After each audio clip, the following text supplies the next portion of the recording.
कमजोर हो जाते हैं। शराब सोचने की शक्ति को खत्म करती है। मैंने एक शराबी से पूछा, शराब क्यों पीते हो, क्या फायदा इससे? बोले, जब शराब पी लेता हूं तो न घर की चिंता, न अपनी चिंता, न किसी की चिंता, इतना निश्चिंत हो जाता हूं और नींद भी मस्त आती है, इसीलिए शराब पी लेता हूं।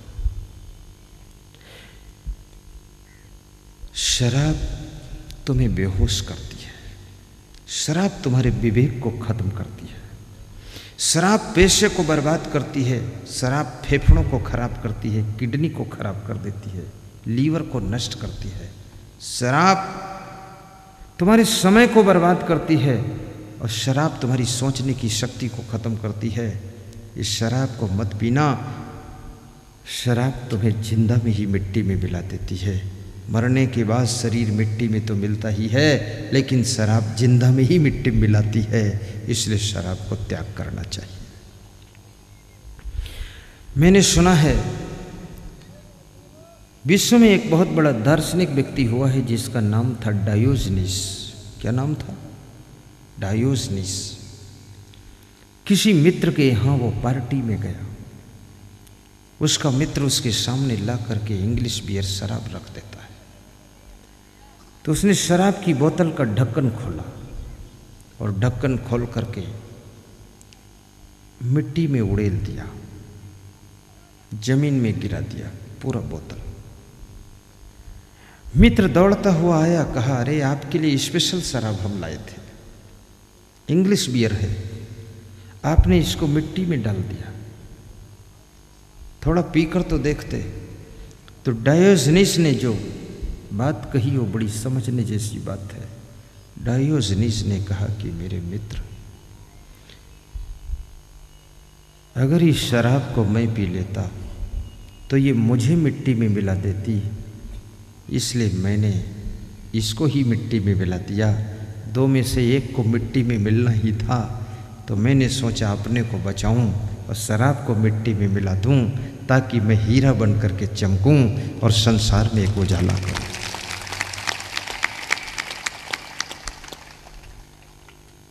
मैं निवेदन करूंगा, इस दुनिया में खाने पीने की चीज़ें बहुत अच्छी भी हैं और खराब भी हैं। खाने पीने में भी विवेक कीजिए। अर्जुन ने श्री कृष्ण से पूछा कि वे कौन से लोग हैं जो सदैव सुखी रहते हैं, दुख दूर हो जाते हैं, वह कौन सा योग है? श्री कृष्ण कहते हैं कि युक्ताहार विहारस्य युक्त चेष्टस्य कर्मसु युक्त स्वप्नाओ बोधस्य योगो बहुत दुख। बड़ी मार्मिक पंक्तियां हैं, श्लोक हैं गीता के। श्री कृष्ण कहते हैं जो युक्तता पूर्वक आहार विहार करता है, जिसको ये ज्ञान है क्या खाना चाहिए क्या नहीं खाना चाहिए, क्या पीना चाहिए क्या नहीं पीना चाहिए, कब खाना चाहिए कब नहीं खाना चाहिए। जैसे मूली सुबह खाओगे तो पेट की कब्जियत मिटाएगी और शाम को खाओगे तो सर्दी जुकाम बनाएगी। जैसे तुम पपीता सुबह खाओगे तो पेट को ठीक कर देगा और पपीता खाकर दूध पी लोगे तो पेट खराब कर देगा। इन सब खाने पीने की चीज़ों को भी समझना। पीना है तो प्रेम की शराब पियो, भक्ति की शराब पियो, सत्संग की शराब पियो।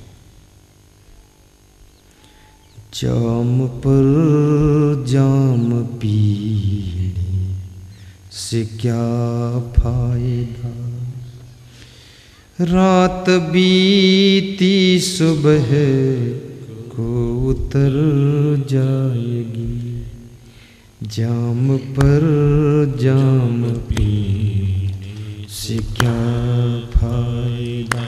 श्रोता भी हमारे साथ गाएं, गुनगुनाहट की आवाज़ आनी चाहिए। जाम पर जाम पीने से क्या फायदा, रात बीती सुबह को उतर जाएगी, रात बीती सुबह को उतर जाएगी। वो फकीरों की प्याली को पी ले जरा, तेरी सारी जिंदगी सुधर जाएगी, तेरी सारी जिंदगी सुधर जाएगी। जाम पर जाम पीने से क्या फायदा, रात बीती सुबह को उतर जाएगी, रात बीती सुबह को उतर जाएगी। ए फकीरों की प्याली को पी ले जरा, ए फकीरों की प्याली को पी ले जरा, तेरी सारी जिंदगी सुधर जाएगी, तेरी सारी जिंदगी सुधर जाएगी।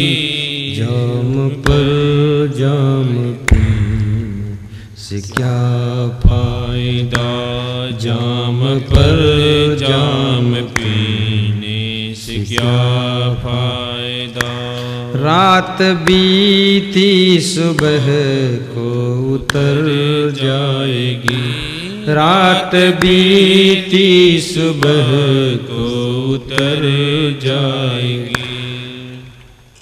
पीना है तो सत्संग की शराब पीना, ज्ञान की शराब पियो, जिससे पूरी जिंदगी भर नशा छाया रहे। जो मीराबाई ने पिया था, शिवरी ने पिया था, राम रस, कृष्ण रस, भक्ति रस, सत्संग रस पियो, प्रेम रस का प्याला पियो, जीवन को कृतार्थ करो। युक्ताहार विहारस्य युक्त चेष्ट से कर्मसु, जो युक्तता पूर्वक आहार विहार करता है और विवेक पूर्वक प्रत्येक कर्म करता है, जो कर्म करने में सावधान है, क्योंकि कर्म करने में तुम स्वतंत्र हो, लेकिन कर्म का फल भोगने में परतंत्र हो।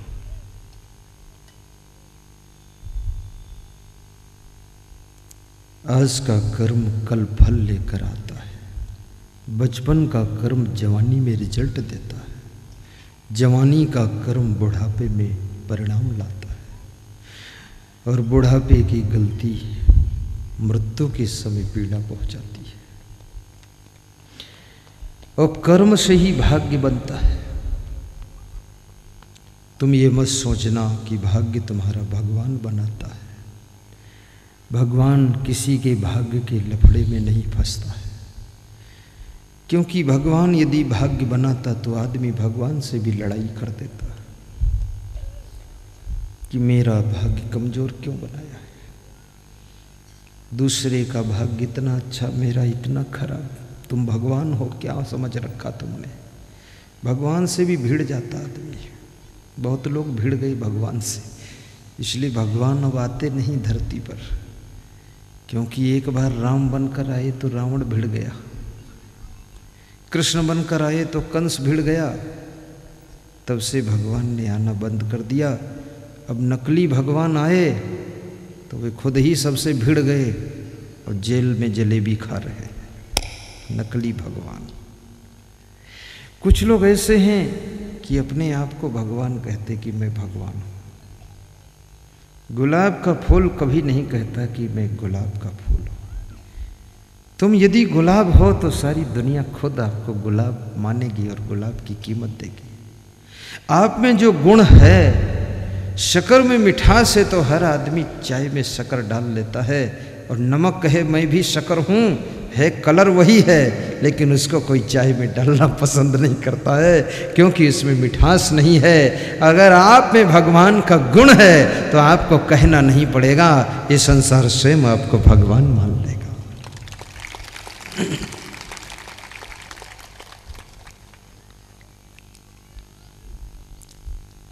भगवत स्वरूप गुरुदेव के लक्षण क्या होते हैं? 6 लक्षण होते हैं। ज्ञानम, उनमें ज्ञान होगा। कौन ज्ञान?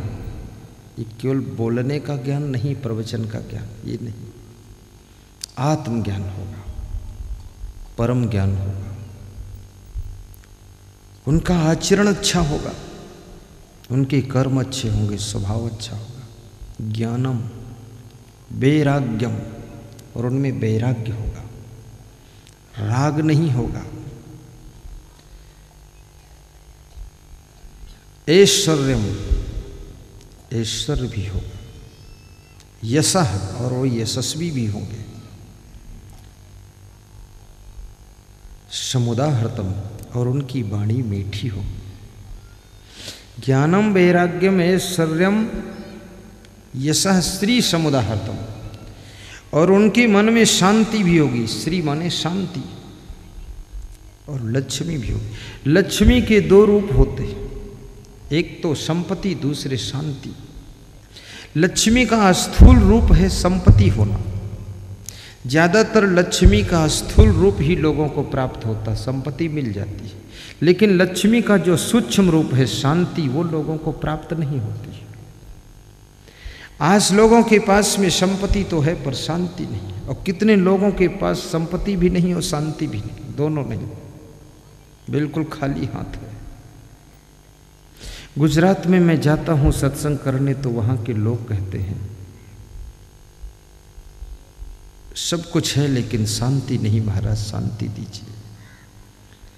तो हमने कहा सब कुछ क्या है? बोले सब है। तो हमने कहा सब है तो सब चीज से शांति प्राप्त कर लो। बोले उसमें शांति नहीं मिलती है। शांति कहाँ है? मकान की तुम्हें जरूरत है इसलिए मकान होना चाहिए, लेकिन तुम सोचो कि मकान से हम शांति पा जाएंगे, कभी नहीं पाओगे। कितनों लोग गांव से जा करके शहर में मकान बनाते शांति के लिए, पर शांति वहां भी नहीं पाते, क्योंकि शांति का रिश्ता मकान से नहीं है, शांति का रिश्ता साड़ी सलवार से नहीं है, शांति का संबंध गाड़ी लाड़ी बाड़ी साड़ी से नहीं है, शांति का संबंध धन दौलत से नहीं है, पद अधिकार से नहीं है। शांति का संबंध तुम्हारे सुंदर स्वभाव से है, सुंदर चरित्र से है, सुंदर कर्म से है, सुंदर वाणी से है। जिसके कर्म सुंदर है शांति उसके साथ छाया की तरह चलती है, और कर्म बिगड़ गए तो शांति दूर चली जाती है। कर्म को संभालो, बहुत बड़ी बात है। मैं आज आपको शांति का फार्मूला बता देता हूं, कैसे शांति मिलेगी। पहले तुम ये बताओ कि हम कहाँ कहाँ अशांत होते हैं, क्यों अशांत होते हैं। मैं आपको बताता हूं।